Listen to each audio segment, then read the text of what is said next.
بسم اللہ الرحمن الرحیم۔ السلام علیکم سامعین کرام، آج کا بیان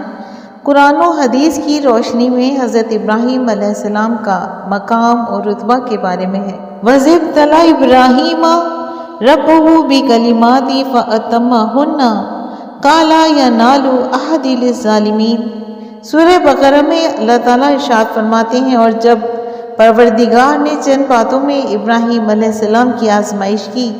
تو ان میں وہ پورے اترے۔ اللہ نے کہا کہ میں تم لوگوں کو پیشوا بناؤں گا۔ انہوں نے کہا کہ پروردگار میری اولاد میں سے بھی پیشوا بنائیے۔ خدا نے فرمایا کہ ہمارا اقرار ظالموں کے لیے نہیں ہوا کرتا، یعنی حضرت ابراہیم علیہ السلام نے اپنے پروردگار کے امتحانوں اور احکام کو احسن طریقے سے پورا فرما دیا تو اللہ تبارک و تعالیٰ نے ان کو ایسا مقتدر اور پیشوا بنا دیا کہ جس کی اقتداء کی جائے اور اس کی ہدایت کی فرما برداری کی جائے۔ پھر حضرت ابراہیم علیہ السلام نے بارگاہ خداوندی میں عرض کیا کہ یہ منصب امامت و اقتداء اس کی اولاد میں باقی رہے۔ اللہ تعالیٰ نے ان کی یہ دعا بھی قبول فرما لی اور منصب امامت پر ان کو اور ان کی آنے والی ہستیوں کو فائز فرما دیا، مگر اس نعمت عظمیٰ سے ظالم لوگوں کو علیحدہ کر دیا اور صرف ان کی عالم یا باعمل قسم کی اولاد کو اس شرف مرتبت کے لیے چن لیا۔ اور ہم نے ان کو اسحاق اور یعقوب علیہ السلام بخشے اور ان کی اولاد میں پیغمبری اور کتاب مقرر کر دی، اور ان کو دنیا میں بھی ان کا صلہ عنایت کیا اور وہ آخرت میں بھی نیک لوگوں میں ہوں گے۔ سامعین کرام، اس کا ذکر سورہ عنکبوت میں موجود ہے۔ وَوَهَبْنَا لَهُ إِسْحَاقَ وَيَعْقُوبَ كُلًّا هَدَيْنَا وَكَذَلِكَ نَجْزِي الْمُحْسِنِينَ۔ سورہ انعام آیت نمبر 83 سے 87 تک اس کا ذکر موجود ہے، یعنی اور ہم نے ان کو اسحاق اور یعقوب بخشے اور سب کو ہدایت دی، اور پہلے نوح علیہ السلام کو بھی ہدایت دی تھی، اور ان کی اولاد میں سے داؤد علیہ السلام، سلیمان، ایوب علیہ السلام، یوسف، موسیٰ علیہ السلام اور ہارون علیہ السلام کو بھی، اور ہم نیک لوگوں کو ایسا ہی بدلہ دیا کرتے ہیں، اور زکریا اور یحییٰ اور عیسیٰ علیہ السلام اور الیاس علیہ السلام کو بھی، اور یہ سب نیکوکار تھے، اور اسماعیل اور یونس اور لوط کو بھی، اور ان سب کو جہاں کے لوگوں پر فضیلت بخشی تھی، اور بعض کو تو ان کے باپ دادا اور اولاد اور بھائیوں میں سے بھی، اور ان کے برگزیدہ بھی کیا تھا اور سیدھا راستہ بھی دکھایا تھا۔ سامعین کرام، سورۃ الحدید میں اللہ کا ارشاد ہے کہ ہم نے نوح اور ابراہیم علیہ السلام کو پیغمبر بنا کر بھیجا، اور ان کی اولاد میں پیغمبری اور کتاب کے سلسلے کو وقتاً فوقتاً جاری رکھا، لہذا جو بھی آسمانی کتب نازل کی گئیں اور کسی بھی پیغمبر پر، وہ حضرت ابراہیم علیہ السلام کے بعد نازل ہوئی، اور آپ کی اولاد میں سے بھی کسی پیغمبر پر نازل ہوئی، اور یہ ایسی نعمت عظمیٰ کا خلت اللہ نے ان کو دیا ہے کہ جس کے آگے تمام نعمتیں ہیچ ہیں، اور ایسا مرتبہ عطا فرمایا ہے کہ جس کا مقابلہ ممکن ہی نہیں۔ اور یوں ہوا کہ اللہ نے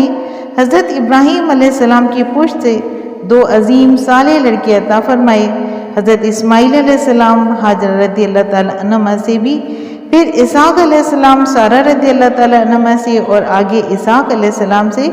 یعنی یعقوب علیہ السلام پیدا ہوئے، اور انہی کا لقب اسرائیل ہے، اور انہی میں نبوت بھی چلی اور بہت چلی، حتیٰ کہ ان کے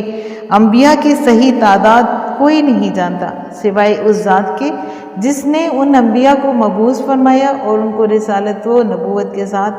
خصوصیت مرحمت فرمائی، یہاں تک کہ بنی اسرائیل کے انبیاء کا یہ سلسلہ حضرت عیسیٰ علیہ السلام پر پہنچ کر ختم ہو گیا۔ اور دوسری طرف حضرت اسماعیل علیہ السلام ہیں، ان کی اولاد میں عرب کے مختلف جماعتیں ہی پیدا ہوئیں جن کا بیان انشاءاللہ آگے آئے گا، اور ان میں سے کوئی نبی نہیں ہوا سوائے ایک نبی کے جنہوں نے آ کر تمام انبیاء کا سلسلہ ختم کر دیا، اور وہ آدم علیہ السلام کی تمام اولاد کے سردار بنے، اور دنیا اور آخرت میں بنی آدم کے لیے سرمایہ افتخار ثابت ہوئے، یعنی محمد بن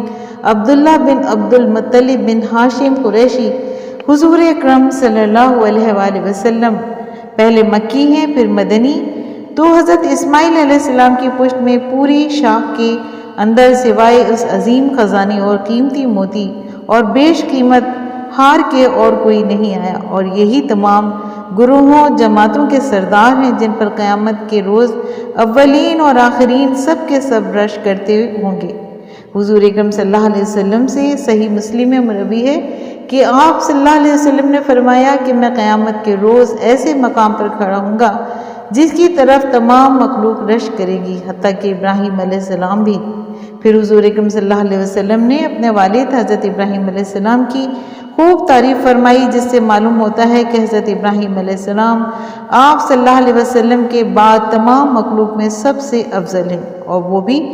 دونوں جہاں میں، اس عالم فانی میں بھی اور جس دن خداوند عالم کی تجلی ظاہر ہوگی اس دن میں بھی۔ ابن عباس رضی اللہ تعالیٰ عنہ سے مروی ہے کہ رسول اکرم صلی اللہ علیہ وسلم اپنے جگر گوشوں یعنی حسن رضی اللہ تعالیٰ عنہ اور حسین رضی اللہ تعالیٰ عنہ کو